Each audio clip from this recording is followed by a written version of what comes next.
이제 우리가 한 해를 되돌아보면서 그동안 많은 은혜를 주신 하나님께 감사를 드리게 되는데, 그런데 혹시라도 우리가 신앙생활에 좀 미흡한 점이 있었더라도 다가오는 새해에는 다시 새롭게 시작하시기를 바라는 마음으로 오늘의 말씀을 전하려 합니다. 로마서를 보면 바울은 로마서 1장에서 11장까지 하나님이 어떠하신 분인지, 예수님이 어떠하신 분인지, 또 성령님이 어떠하신 분인지를 말하고 있습니다. 그리고 나서 바울은 하나님을 생각하는데, 생각하면 생각할수록 감격한 나머지 벅찬 마음으로 로마서 11장 33절에서 36절을 고백합니다. 여기를 제가 쉬운 성경으로 읽어드리겠습니다. 오 하나님의 지혜와 지식의 부유함은 참으로 깊습니다. 하나님의 판단은 헤아릴 수 없으며 그분의 길은 아무도 찾을 수가 없습니다.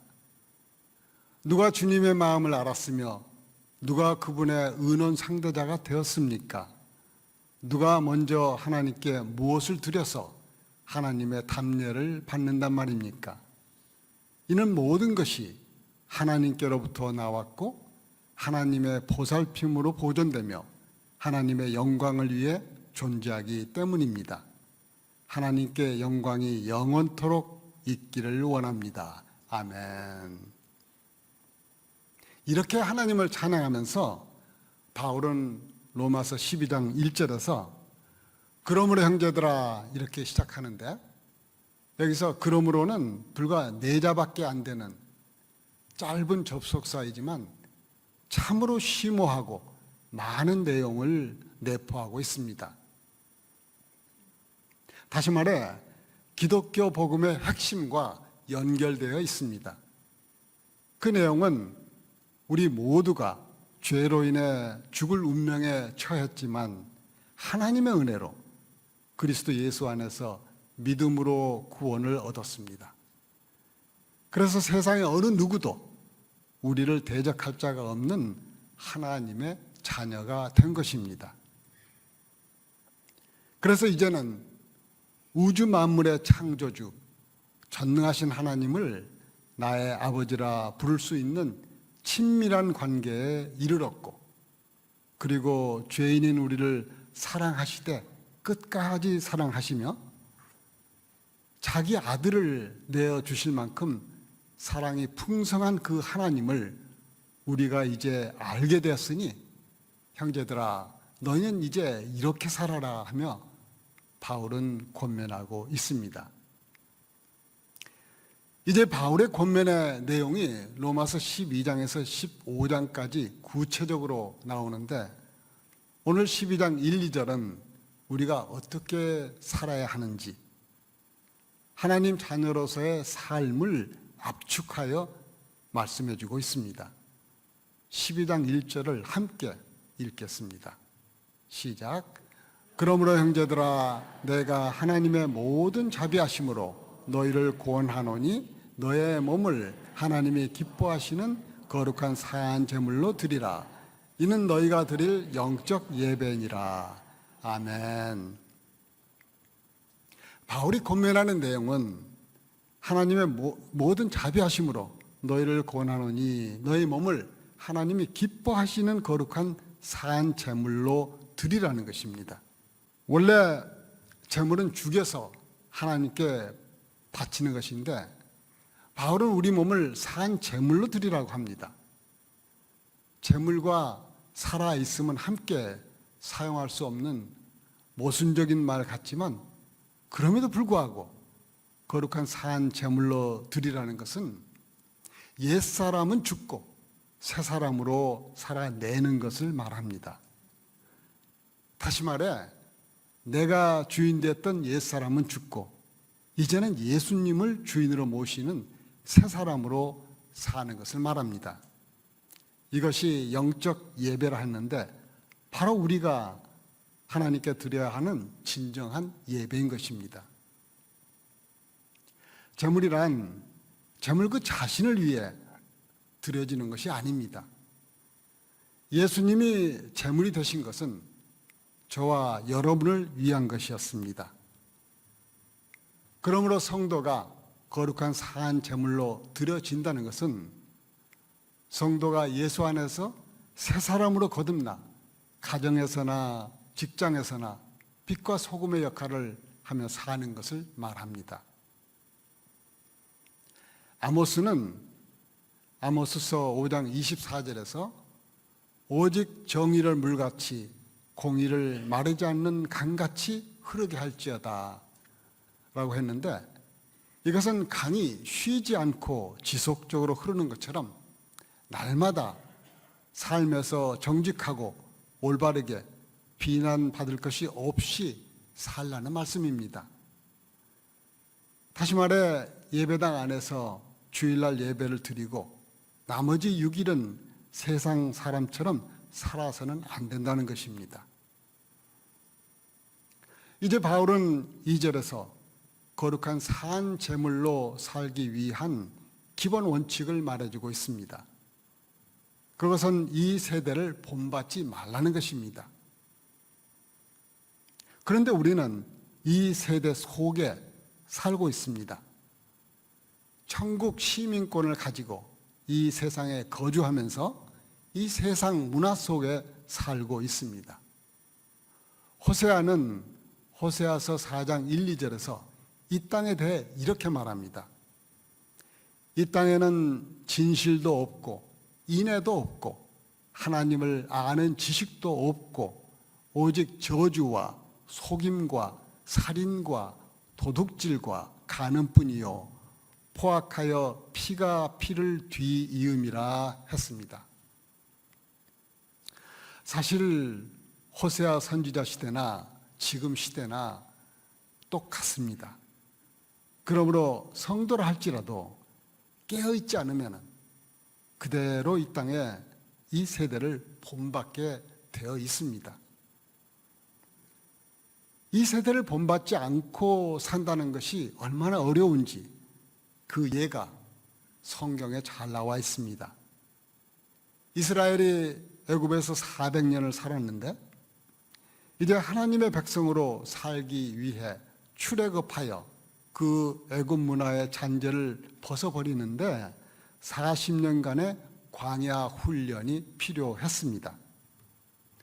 또 그뿐만이 아니라 가나안 땅에 정착하고서도 그 땅의 우상 문화를 철저하게 진멸하라는 하나님의 명령을 받았지만 그 땅의 우상 문화를 완전히 버리지 못한 채 계속 살았습니다.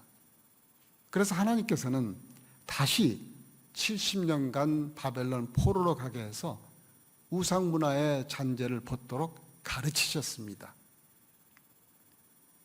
이 죄상을 벗는 것이 이처럼 어려운데 어떻게 하면 저와 여러분이 이 세대를 본받지 않고 살 수 있을까요? 이것에 대해 바울은 말하기를 마음을 새롭게 하여 변화를 받으라고 합니다. 그런데 사실 우리들은 그렇지 못해 자주 넘어지곤 합니다. 그러면 우리들은 어떻게 해야 새롭게 변화할 수 있을까요? 어느 인디안 노인이 손자에게 삶을 가르치면서 이렇게 말합니다. 사람의 마음속에는 늘 싸움이 일어난단다. 너무 끔찍한 싸움이어서 마치 두 마리 늑대가 싸우는 것과 같단다. 하나는 악마 같은 놈인데 분노, 질투, 탐욕, 교만, 열등감, 잘난 체하고 자신의 거짓 자아를 나타낸단다. 또 다른 놈은 선한 놈인데 이놈은 사랑, 기쁨, 평화, 오래 참음, 자비, 친절, 신뢰, 온유, 절제를 나타낸단다. 이 두 놈의 싸움이 너 안에서도 일어나고 모든 사람의 마음 안에서도 일어난단다. 그러자 손자는 잠시 동안 그 말을 생각하다가 할아버지께 물었습니다. 그럼 어떤 늑대가 이기나요? 노인은 간단하게 대답했습니다. 내가 먹이를 주는 놈이 이긴단다. 우리 안에는 이처럼 복잡한 여러 가지 마음이 있지만 어떤 마음에 먹이를 주느냐에 따라 내 삶의 모습과 결과가 달라집니다. 바울은 두 마음의 싸움이 너무 격렬하여 오호라 나는 공고한 자로다. 이 사망의 몸에서 누가 나를 건져내랴 탄식했는데 성령님 안에서 그 답을 찾았습니다. 로마서 8장 1, 2절을 보면 그러므로 이제 그리스도 예수 안에 있는 자에게는 결코 정죄함이 없나니 이는 그리스도 예수 안에 있는 생명의 성령의 법이 죄와 사망의 법에서 너를 해방하였음이라고 말하였습니다. 우리 로마서 8장 1, 2절을 함께 한번 읽어보도록 합시다. 시작. 다시 한번 보여주시겠어요? 그러므로 이제 그리스도 예수 안에 있는 자에게는 결코 정죄함이 없나니 이는 그리스도 예수 안에 있는 생명의 성령의 법이 죄와 사망의 법에서 너를 해방하였음이라. 아멘. 그러므로 이제 예수 안에 있는 우리의 마음은 죄의 법의 지배를 받지 않고 그래서 사망이 지배하지 못하게 되었습니다. 오직 생명의 성령의 법이 지배하게 될 때 진정으로 우리는 거듭난 삶을 살게 되며 변화받은 마음으로 깨끗한 마음으로 살 수 있게 되는 것입니다. 요한도 요한일서 1장 15절에서 이 세상이나 세상에 있는 것들을 사랑하지 말라.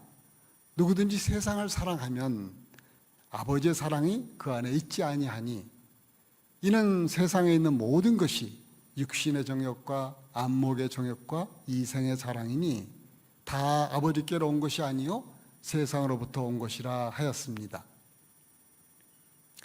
이 시대, 이 세상 안에 살고 있는 저와 여러분은 죄와 사망의 법을 따라 살 것인가? 아니면 생명의 법인 성령의 법을 따라 살 것인가? 선택할 수 있습니다. 우리의 선택에 따라 우리는 선한 마음을 키워 마음을 새롭게 하여 변화를 받을 수 있는 것입니다. 어느 젊은 목사가 탄광을 방문하게 되었습니다. 어둡고 더러운 갱 안의 통로에서 아름답고 하얀 꽃이 자라는 것을 그는 발견했습니다. 어떻게 이 시커먼 탄광에서 이와 같이 깨끗하고 아름다운 꽃이 피고 있습니까? 라고 그 목사는 광부에게 물었습니다. 그랬더니 탄가루를 그 꽃에 부어보십시오 라고 대답했습니다. 그래서 목사가 그 말대로 했는데 놀라운 것은 탄가루가 꽃잎에 닿자마자 가루들이 바닥으로 떨어졌으며 그 꽃은 원래대로 깨끗하게 있었습니다. 꽃잎이 너무나 매끄러웠기 때문에 탄가루가 꽃잎에 붙지 못했던 것입니다. 우리의 마음도 마찬가지입니다. 탄광 속에서도 꽃이 깨끗하게 피어나듯이 우리가 죄악으로 가득한 세상에 살고 있지만 하나님께 속한 사람은 죄악이 그 마음을 사로잡지 못합니다. 마음 안에 하나님의 말씀을 품고 기도하고 있기 때문입니다. 이제 로마서 12장 2절을 다시 한번 함께 읽겠습니다. 시작. 너희는 이 세대를 본받지 말고 오직 마음을 새롭게 함으로 변화를 받아 하나님의 선하시고 기뻐하시고 온전하신 뜻이 무엇인지 분별하도록 하라. 아멘. 하나님께서는 각 사람에게 다양한 은사를 주시고 각 사람을 향한 하나님의 선하시고 온전하신 뜻이 있습니다. 그럼에도 불구하고 모든 각 사람에게 공통된 하나님의 뜻이 있는데 그것은 데살로니가 전서 5장 16, 17, 18절에 나오는데 함께 같이 읽죠. 항상 기뻐하라. 쉬지 말고 기도하라. 범사에 감사하라. 이것이 그리스도 예수 안에서 너희를 향하신 하나님의 뜻이니라 입니다. 아멘. 그렇습니다. 우리가 이 말씀대로 산다면 이것이 바로 삶으로 드리는 예배가 되지 않겠습니까? 그런데 우리는 어려운 상황에 처하면 기뻐하기보다는 쉽게 낙심하고 감사하기보다는 불평하고 또 기도하기보다는 내 의지대로 해결하려고 하므로 자주 넘어지곤 합니다. 그래서 우리는 예수님의 삶의 모습을 깊이 생각해 보아야 합니다. 예수님께서 이 땅에 오셔서 하나님께 하신 일이 무엇입니까? 바로 기도입니다. 우리 눈에 보이지 않는 하나님을 완전하게 아시는 분은 오직 예수님이시고 또한 하나님과 동등하신 분이십니다. 그런데 예수님께서는 말씀을 가르치시고 병을 고쳐주시고 전도하시느라 매우 바쁘시고 힘드셨을 텐데 왜 그토록 한적한 곳을 찾아 꼭 기도를 하셨을까요? 그것은 예수님께서 하나님의 뜻을 온전하게 분별하시고 순종하시기 위해 광야에서 산에서 한적한 곳에서 기도의 본을 보여주신 것입니다. 그렇게 하심으로 눈에 보이지 않는 하나님과의 관계 안에서 그 속에 엄청난 비밀스러운 축복이 있음을 알려주신 것입니다. 그래서 성경에는 많은 기도의 영웅들이 나옵니다. 그 중에서 다니엘은 기도를 쉬지 않기 위해 목숨을 걸었는데 다니엘서 6장 10절을 보면 앞으로 30일 동안 왕 외에 어떤 신에게나 사람에게 무엇을 구하면 사자굴에 던져넣기로 한 그 사실을 다니엘은 알고도 예루살렘을 향한 창문을 열고 전에 하던 대로 하루 3번씩 무릎을 꿇고 기도하며 그의 하나님께 감사했더라 하였습니다. 이처럼 다니엘은 생명의 위협을 받는 중에도 하나님께 감사하며 기도를 멈추지 않았고 그 때문에 사자굴에 던져지게 됩니다.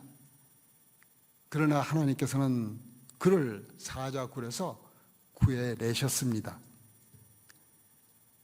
이처럼 다니엘은 늘 하나님을 바라보며 기도 속에 살았기 때문에 하나님의 선하시고 기뻐하시고 온전하신 뜻이 무엇인지 분별하는 삶을 살았고 어느 상황에서나 하나님께 감사하며 하나님께서 기뻐하시는 거룩한 산 제물로 살 수 있었던 것입니다.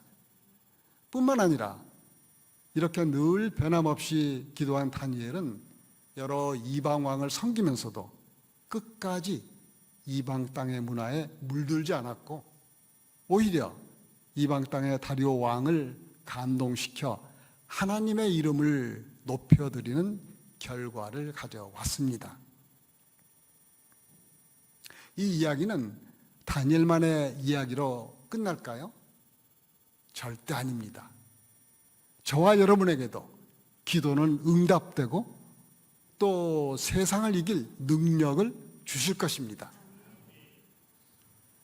이제 우리는 창조주 하나님, 그 위대하심을 알고 있습니다. 또 그분의 사랑을 알았고 그분의 은혜로 구원받았음도 알고 있습니다. 그러므로 이제 새 사람이 되었으니 다 사라질 이 세상 풍조를 따르지 말고 변화받은 마음을 잘 지켜나가시기를 바랍니다. 그리고 우리의 몸을 하나님이 기뻐하시는 거룩한 산 제물로 드리는 그러한 삶의 예배가 날마다 이루어지기를 축원합니다. 이것이 하나님께 드리는 참된 영적 예배이기 때문입니다. 이제 저와 여러분, 우리 모두는 말씀과 기도로 새롭게 시작하여 풍성한 은혜를 받고 하나님의 기쁨이 되시기를 축원하며 말씀을 마치겠습니다.